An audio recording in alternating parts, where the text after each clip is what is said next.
Did Abraham Lincoln really want to free the slaves? The honest truth. Abraham Lincoln is one of the most celebrated figures in American history. But with that legacy comes an important question. Did Lincoln truly want to free enslaved people, or was his main goal something else? In this video, we will uncover the complex truth about Abraham Lincoln's intentions, actions, and legacy. By investigating his beliefs, decisions, and the challenges of his time, you'll gain a deeper understanding of one of history's most iconic leaders. Let's dive in. To understand Lincoln's actions, we first need to look at the world he lived in. In the mid-1800s, America was a nation deeply divided. The southern states relied heavily on slavery to support their agricultural economy, while most northern states had moved away from slavery and adopted more industrialized economies. This division created significant political and moral tensions. Slavery was a contentious issue, and not just between the North and South. Even within individual states, people fiercely debated whether slavery was an economic necessity, a moral wrong, or simply a personal property matter. It was under these circumstances that Abraham Lincoln rose to prominence in politics, and understanding this landscape is key to analyzing his motivations. Abraham Lincoln had always opposed the idea of slavery on moral grounds. In speeches before his presidency, he described the institution of slavery as something that contradicted the values of freedom, equality, and democracy that the United States claimed to uphold. Yet, it's also important to note that Lincoln never positioned himself as a radical abolitionist during these early years. He did not call for the immediate end of slavery everywhere, but rather spoke about containing it. For example, Lincoln believed slavery should not expand into newly acquired Western territories. He hoped this approach would eventually lead to the institution's gradual disappearance. Still, Lincoln made it clear that, at the time, his highest priority was preserving the Union, even if that meant tolerating slavery in states where it already existed. This raises a key question. Was Lincoln motivated more by pragmatism than by moral conviction? Or can both forces have coexisted in his decision-making? Fast forward to 1861, when Abraham Lincoln was inaugurated as the 16th President of the United States. The nation was on the brink of civil war, with southern states seceding to form the Confederacy. Lincoln understood that his primary responsibility was to hold the Union together. Without a united country, there could be no opportunity to address slavery or other moral concerns. When the war began, Lincoln took a cautious approach to the issue of slavery. In fact, his initial focus as a wartime leader was not abolition at all, but defeating the Confederate forces and reuniting the country. Lincoln knew that taking a strong stance against slavery early in the war might alienate border states like Kentucky and Missouri, states that still allowed slavery but remained loyal to the Union. Losing their support could have weakened the Union's position in the war. Lincoln's early strategy reveals a lot about him as a leader. He was pragmatic, careful not to force social change too quickly, even though he likely recognized the profound injustice of slavery. This part of his presidency shows that leadership during a crisis often requires difficult compromises. On January 1, 1863, Lincoln issued one of the most famous documents in American history, the Emancipation Proclamation. This executive order declared that all enslaved people in Confederate-controlled territories were to be freed. At first glance, this seemed like a bold moral statement, proof of Lincoln's commitment to ending slavery. But when we look closer, the story becomes more complex. The Emancipation Proclamation was carefully crafted to serve multiple purposes. First, it strategically targeted Confederate states to weaken their economy and war effort.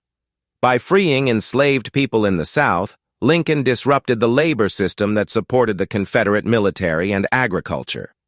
At the same time, the proclamation allowed slavery to continue in Union-loyal states like Maryland and Kentucky. This decision was not just about morality, it was about military strategy. Lincoln wanted to weaken the South while ensuring the loyalty of the border states. Additionally, the proclamation opened the door for formerly enslaved individuals to join the Union Army, bolstering its numbers and morale. By the end of the war, nearly 200,000 African American soldiers and sailors had served, helping to turn the tide in favor of the Union. So, was the proclamation a purely moral decision? Not entirely. While it was certainly a step toward abolition, it also reflected Lincoln's pragmatic judgment as a wartime leader. He used it as a tool to weaken the Confederacy, strengthen the Union's position, and pave the way for a broader abolition movement. As the Civil War progressed, Lincoln's views on slavery seemed to evolve. He became more vocal and determined about the importance of ending slavery as both a moral imperative and a necessity for the country's future.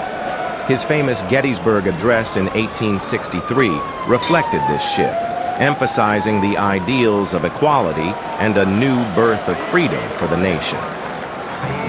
Lincoln also began to push for a more permanent solution, the abolition of slavery throughout the entire United States. This would require an amendment to the Constitution. Lincoln realized that piecemeal proclamations wouldn't be enough to address the root of the problem. True progress required bold and lasting change. Still, Lincoln faced immense political resistance. Many members of Congress, especially from the more conservative Union states, were hesitant to endorse a national abolition law. Yet Lincoln persisted, using every political tool available to secure the passage of the 13th Amendment to the Constitution. In January 1865, Congress approved the 13th Amendment, which abolished slavery in all parts of the United States.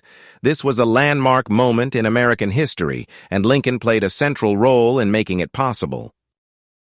Lincoln worked tirelessly to rally support for the amendment, partnering with allies in Congress and using his influence as president to sway hesitant lawmakers.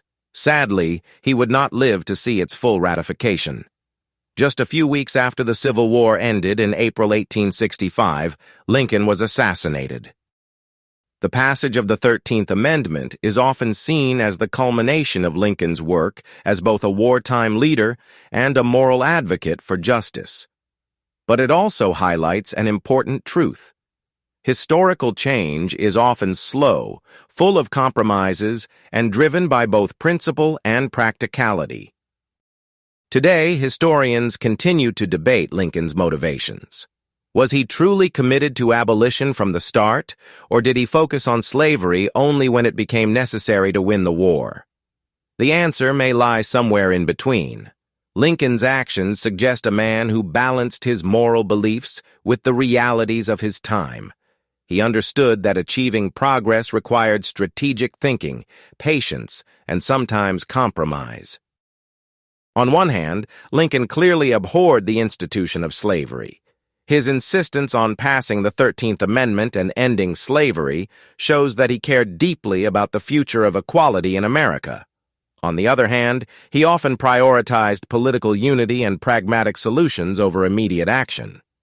This duality makes his legacy even more fascinating. Abraham Lincoln remains an extraordinary figure in history, not because he was perfect, but because his leadership offers valuable lessons for us today. Through Lincoln's journey, students can see how historical figures are shaped by both their ideals and their circumstances. Lincoln's story reminds us that making difficult compromises doesn't necessarily negate one's principles. It often requires balancing them with the practical challenges of the moment. So, did Abraham Lincoln really want to free the slaves? The truth, as always, is complex. He was both a leader navigating dire national crises and someone whose moral compass evolved over time. Ultimately, his actions changed the course of history, proving that leadership is as much about growth as it is about vision. What do you think? Was Lincoln driven more by principle, politics, or both? Let us know in the comments below, and make sure to share this video with your fellow history enthusiasts. Thank you for watching.